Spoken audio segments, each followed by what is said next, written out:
সবাই কেমন আছো? আশা করছি সবাই খুব ভালো আছো আর আমিও ভালো আছি।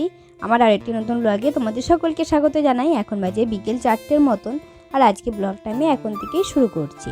আশা করছি আজকে ব্লগটা তোমাদের কিছুটা হলেও ভালো লাগবে। তাহলে বন্ধুরা চলো আজকে ব্লগটা শুরু করা যাক। এখন বাজে বিকেল 4টের মতন। বড়মশাই অনলাইনে একটা ট্রলি অর্ডার করেছিল, সেই ট্রলি ব্যাগটা আজকে চলে এসেছে দেওয়ার জন্য। আগে একটা অর্ডার করেছিল কিন্তু সেটা বড় সাইজ হয়ে গেছে, তাই ওটা আবার রিটার্ন দিয়ে দিয়েছিল। ওটা রিটার্ন দিয়ে আবার এটা অর্ডার করেছিল। আগের দিন যে নিতে এসেছিল, এই দাদাটাই নিতে এসেছিল, সেদিনকে বাড়ি খুঁজে পাচ্ছিল না, দিয়ে কাকু আবার বলে দিয়েছিল যে এই বাড়িটা, তখন বাড়ি থেকে নিয়ে গেছিলো। ওর জন্য দেখো আজকে যে ট্রলিটা দিতে এসেছে আমাদের বাড়িতে চলে এসেছে।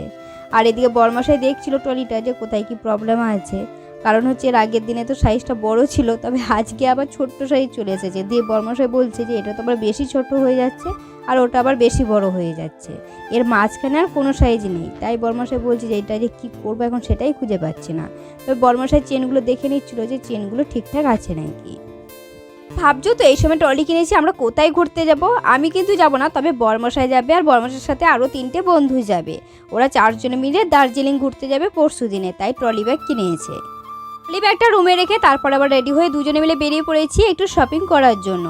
বড়মশাই যেহেতু দার্জিলিংয়ে যাবে, ওখানে তো কিছু জিনিস নিয়ে যেতে হবে, শীতের পোশাক এটা সেটা, সেগুলো তো কেনাকাটা করতে হবে, কিছু রয়েছে আর কিছু কেনাকাটা করতে হবে।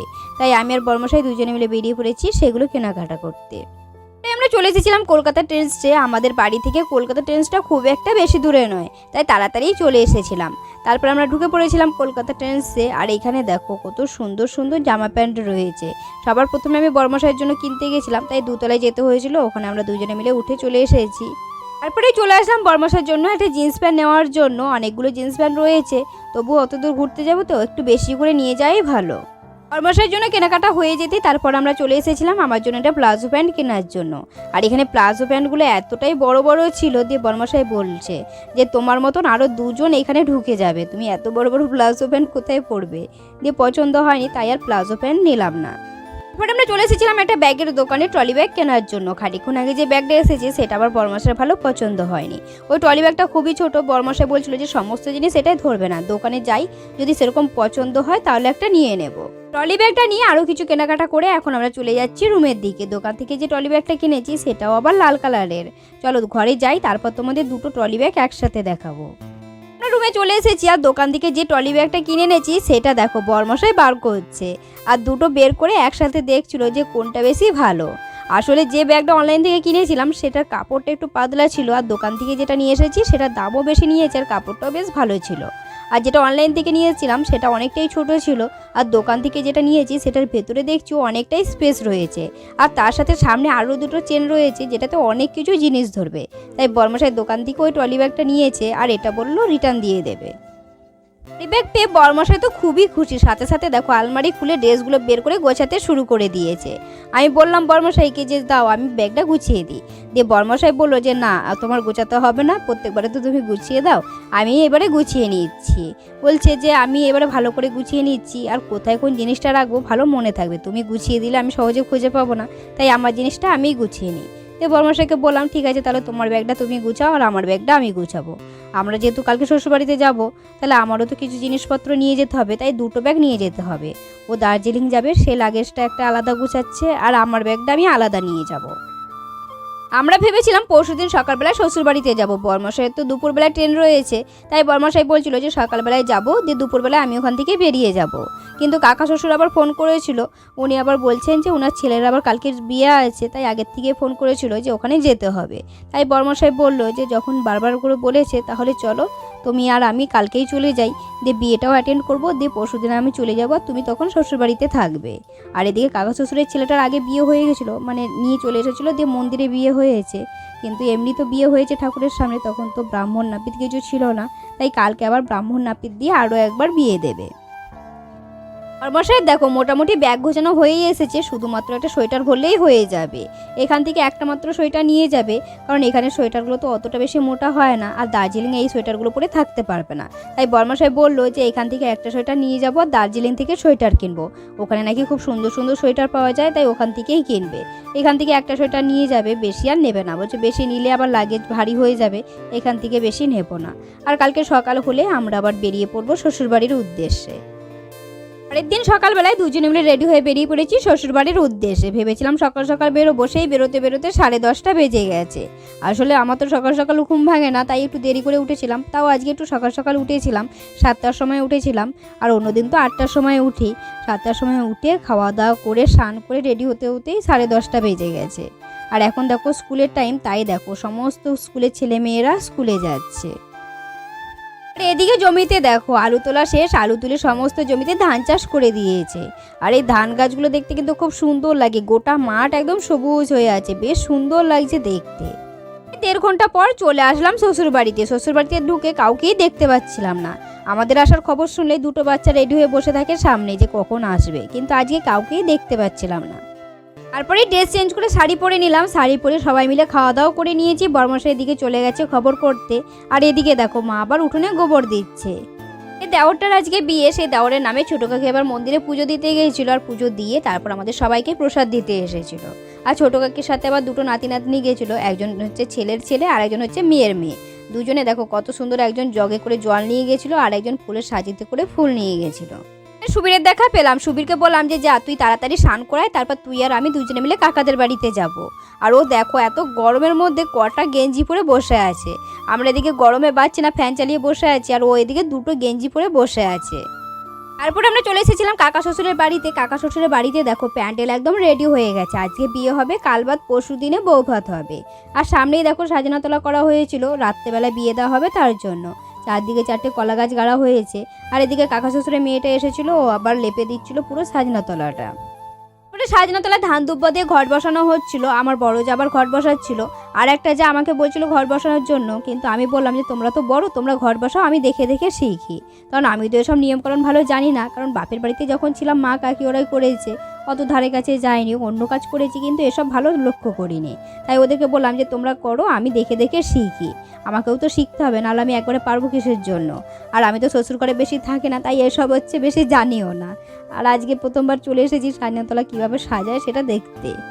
পরে চলে এসেছিলাম দেওর আর দেওরের বউকে গায়ে হলুদ দেওয়ার জন্য। ওদের যেহেতু একবার বিয়ে হয়ে গেছে, তাই দুজনকে একসাথে গায়ে হলুদ দেওয়া হচ্ছে। আর এদিকে মেয়েটার বাপের বাড়ি থেকে মেনে নেয়নি, তাই ওখানে তো নিয়ে যায়নি, তাই শ্বশুরবাড়িতে সমস্ত নিয়মকানুন করা হচ্ছে। আর এদিকে দেখো সবার প্রথমে এই জায়গাটা গায়ে হলুদ দিচ্ছিল, আর আমরা সবাই মিলে ধরেছিলাম। প্রথমে ছেলের গায়ে হলুদ দিচ্ছিল, তারপর মেয়ের গায়ে হলুদ দিচ্ছিল। আর এই গায়ে হলুদ দেওয়া দেখে সুবীর আবার আমাকে বলছে যে কাকি এটা কি হচ্ছে, অধিবাস হচ্ছে? আমি বলছি না, এটা অধিবাস নয় রে, এটা হচ্ছে গায়ে হলুদ বলে। বলছে ঠাম্মি যে বলছিল অধিবাস হবে, আমি বললাম যে ওটা সকালবেলায় হয়ে গেছে, এটা হচ্ছে গায়ে হলুদ হচ্ছে। গায়ে হলুদ হয়ে গেলে সবাই মিলে খাওয়া দাওয়া করে নেব, তারপর আবার সন্ধেবেলায় আসবো বিয়ে দেখতে।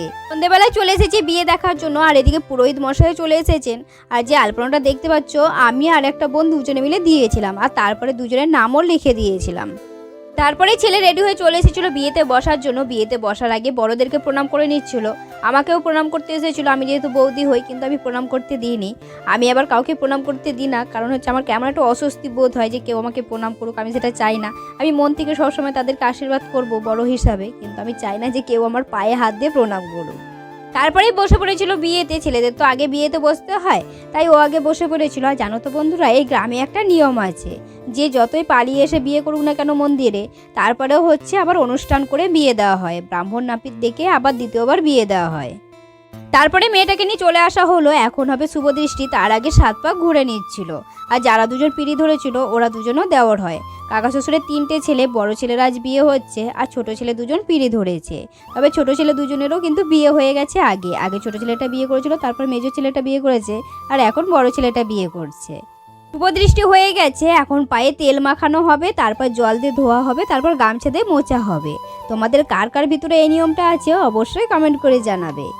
শুভদৃষ্টি পা ধোয়া কমপ্লিট, এখন হচ্ছে মালা বদল।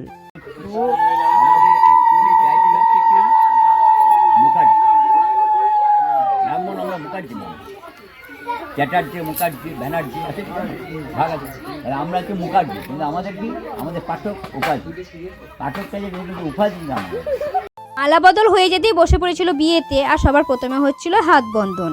হাত বন্ধন হয়ে যেতেই আবার উঠে ছেলেটার পাশে বসেছিল। আর এরপর হবে সাতগির দেওয়া। সব নিয়মকানুন হয়ে যেতে তারপর সবাই এক এক করে বড়রা আশীর্বাদ করছিল। এখানে মা যেহেতু বড় ছিল তাই মা আগে আশীর্বাদ করছিল। আর ব্রাহ্মণ মশাই আবার সিঁদুরদান করলেন না। উনি বললেন যে মায়ের সামনে যেহেতু একবার বিয়ে হয়ে গেছে সেখানে আমার আর হাত নেই সিঁদুরদান করার। তোমাদের যদি ইচ্ছে হয় তোমরা এমনি নিজেরা সিঁদুরদান করাতে পারো, কিন্তু আমি পারবো না সিঁদুরদান করাতে, কারণ মায়ের উপরে তো আর কেউ নেই, ওর সামনে তো একবার সিঁদুরদান হয়ে গেছে, তাই আর সিঁদুরদান করার দরকার নেই। আর আশীর্বাদ করা হয়ে যেতেই এখন হবে কড়ি খেলা। তাই দেখো নাপিত একটা কাঁচি নিয়ে সামনেটা একটা ছোট্ট করে গর্ত করছিল, ওখানে আবার কড়ি খেলা হবে। আর এই যে দেখো গর্ত করা হয়ে যেতেই কড়ি খেলা শুরু হয়ে গেছে। একজন কড়ি জলের ভিতর ফেলবে আর একজন খুঁজবে। সবগুলো যদি না খুঁজে পায় তাহলে কিন্তু হবে না, সবগুলোই খুঁজে পেতে হবে। একবার ছেলেটা ফেলবে, মেয়েটা খুঁজবে, মেয়েটা ফেলবে, ছেলেটা খুঁজবে। তোমাদের কাদের কাদের ভিতরে এই নিয়মটা আছে অবশ্যই কমেন্ট করে জানাবে। আমাদের ভিতরে আবার কড়ি খেলা নেই, তবে আমাদের ভিতরে আংটি খেলা আছে। আমাদের ভিতর যেটা হয়েছিল, বর্মশাই হচ্ছে আংটিটা লুকাচ্ছিল, আমি খুঁজছিলাম, আমি আবার লুকাচ্ছিলাম, বর্মশাই খুঁজছিল। কড়ি খেলা হয়ে যেতেই এখন হচ্ছে নদী পার করা। যে গর্তটা করা হয়েছিল সেটার উপর থেকে ছেলেটা এক হাতে করে মেয়েটাকে কোলে নেবে, তারপর নদীটা পার করবে। নদী পার করা হয়ে যেতে তারপরে হচ্ছিল 7 পাকে ঘোড়া। বড় যা বড় ডালাটা নিয়ে সামনে সামনে যাচ্ছিল, তার পিছনে ছেলেটার মেয়েটা যাচ্ছিল। আর সবাই বলছিল যে এটা আবার কী ধরনের নিয়ম, আগে তো ছেলেটা যাবে তার পিছনে মেয়েটা যাবে। দিয়ে সবাই ওটাই বলছিল। দিয়ে নাপিত বলছিল যে না, মেয়েটার ঘরে তো বিয়ে হচ্ছে না, ছেলেটার ঘরে যেহেতু বিয়ে হচ্ছে তাই মেয়ে আগে যাবে, ছেলে পরে যাবে। দিয়ে সবাই মিলে বলার পর পরে আবার হচ্ছে ছেলেটা আগে যাচ্ছিল, মেয়েটা আবার পিছনে যাচ্ছিল। আর এদিকে ঘুরছিল, আর যে গর্তটা কাটা ছিল সেখানে আবার একটু একটু করে জল দিতে হচ্ছিল। বিয়েটা তো কমপ্লিট হয়েই গেল। আজকে তো বিয়ে হয়ে গেল, পরশুদিন বৌভাত। তাহলে বন্ধুরা চলো আজকে ব্লগটা বেশি বড় করছি না, এখানে শেষ করছি। আজকে ব্লগটা কেমন লাগলো অবশ্যই কমেন্ট করে জানাবে, ভালো লাগলে একটা লাইক শেয়ার করে দেবে। দেখা হচ্ছে খুবই শীঘ্রই পরবর্তী ব্লগে। ততক্ষণ তোমরা সবাই ভালো থাকবে, সুস্থ থাকবে। আজকের মতন টাটা সবাইকে।